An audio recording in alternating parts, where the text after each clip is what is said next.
So how did you get into working on material culture?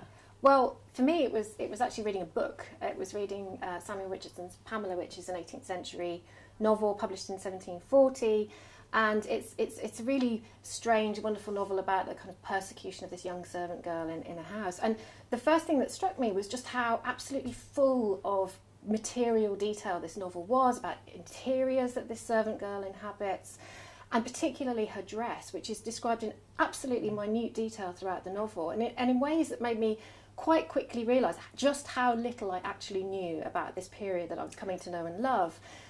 Because it was quite clear to me that every single item of Pamela's dress that was being described in this novel had meaning, it had significance. It was absolutely integral to how Richardson was playing up the drama and the tension of his novel. And I just wanted to know more. I wanted to be that reader that he thought he was writing for in the time. And so that was the start of it. And then from there I got very, very interested in thinking about the book itself as a material object. I mean, the period I work in, the 18th century, most books didn't come to their readers in this lovely bound form we see before me. They came stitched. They were literally sewn together by people and made their way into their readers' hands in that way. So this kind of text and textiles and their really complex mutual reinforcement in the period was something that really engaged me from very early on, actually.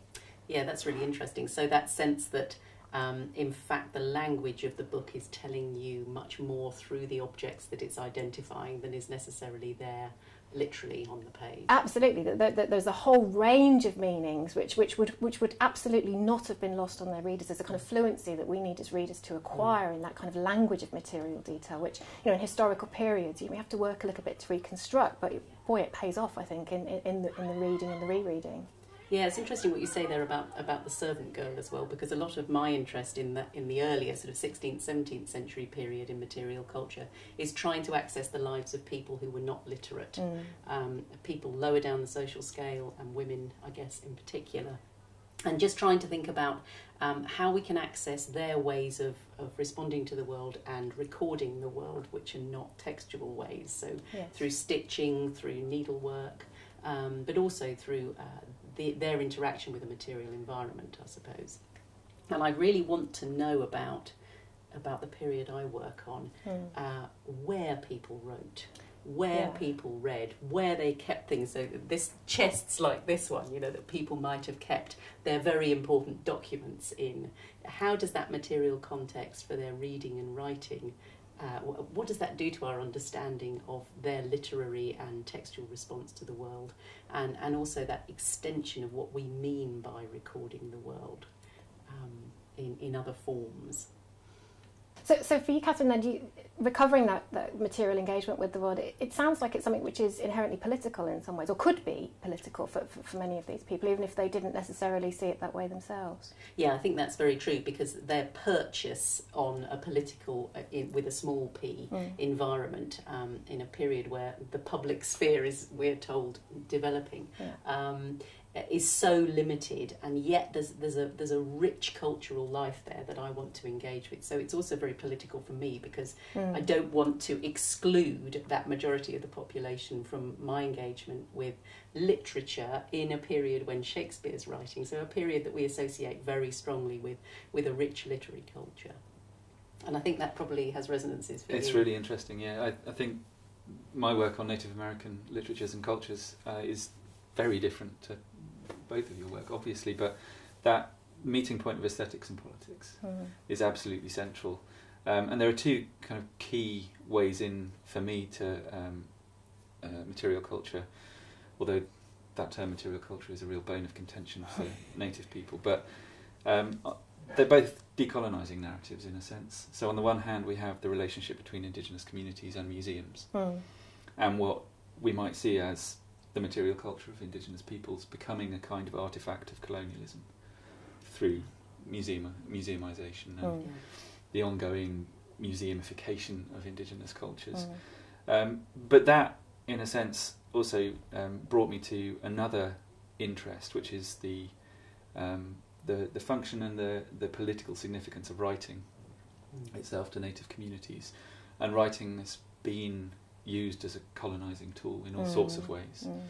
And there's a developing discourse around the idea of alternative literacies of literacies, on the one hand of the claiming of writing as indigenous practice, but on the other hand the understanding and the reclaiming of pre-alphabetic forms as a form of literacy, at least as a form of narrative that predates colonial imposition and that to a degree liberates a kind of indigenous politics and indigenous aesthetics from the idea of colonial entrapment. If indigenous people write in English, are they not always already assimilated or colonial subjects to a degree, and how can they escape that? And I come to that through a whole range of different forms of narrative practice, which, to all intents and purposes, we might call art. Right. But it's art with a very specific function. So you talked about art and you talked about aesthetics. Yeah. How does that fit into our sense of disciplinary perspectives on these questions? So do art historians study the kind of materials that you work on as art? Yes, they do. So the indigenous art and indigenous literature has been undergoing a kind of disciplinary transformation over a number of years, in that they were once the domain of ethnographers and anthropologists, right? And much of what I write about and much of what I'm interested in would once have been written about by anthropologists.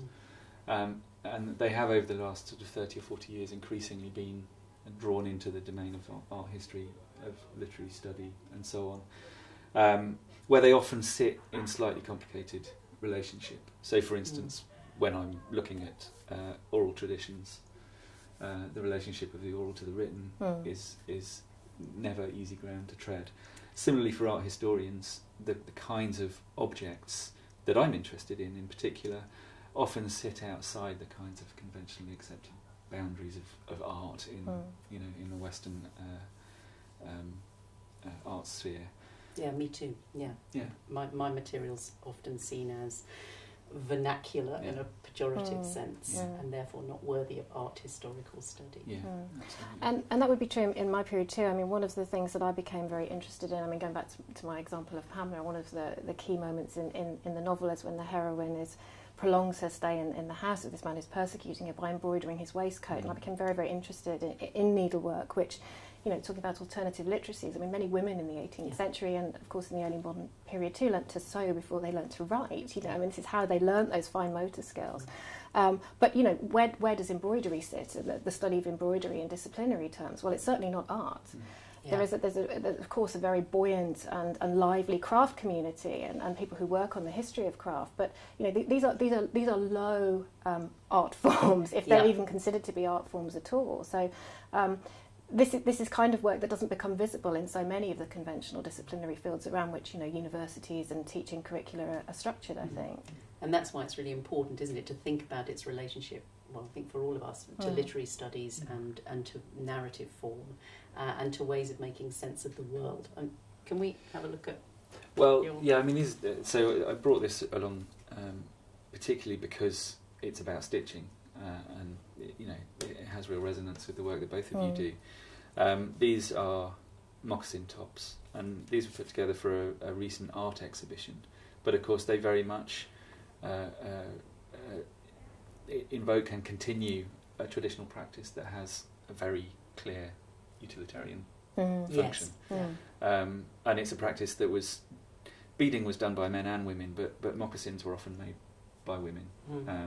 So it has a real resonance, again, with the kinds of work that you're doing. And in this instance, these are just moccasin tops that were commissioned by a Métis artist called Christy Belcourt for a project to commemorate and honour the missing and murdered Aboriginal women in Canada, of whom there have been over 1,200 in the last 30 years. I think she ended up receiving something like 1,800 of these. And I guess the questions of skill and design and delicate practice here would connect all our interests. Absolutely, and I think they speak.